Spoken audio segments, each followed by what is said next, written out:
I'm afraid every single day since we left the Labour Party, we've had reason to be confirmed in the decision we took, whether it's them talking about crushing people who've left or what's happened on Hezbollah or Chris Williamson. Every single day I feel as though it's confirmed that we made the right decision, and sadly, in a heartbreaking way, the Labour Party can't be saved. So rather than just walk away, we've got a duty to build something new. I think there are always going to be people who will continue to try and see if they can salvage the Labour Party. We've obviously tried to draw a conclusion and say, sadly, that's not going to be possible.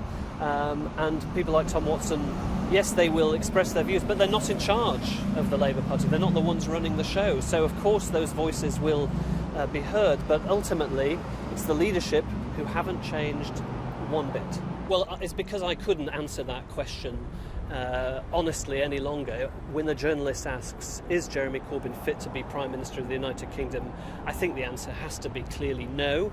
And of course, a lot of my former colleagues in the Labour Party privately will admit that. But I think we have to say it truthfully to the public.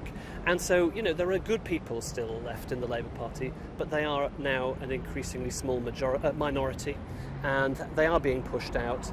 And sadly, I think we have to make a decision, look to what the public needs and say it's time to move on and offer something fresh. Well, obviously, I think a lot of people have been struggling with what's happening in the Labour Party for the last 3 years. Believe you me, I tried, I fought, I tried everything I could to save the Labour Party, but there comes a point where you have to make that analysis, think about the British public and what they need. My conclusion was, I'm afraid it's gone. It's no longer the Labour Party. And for all the attempts of those who are still there, some very good people, I think they're not in charge. And sadly, the Labour Party is now a completely different creature. I'll get that little piece of dandruff.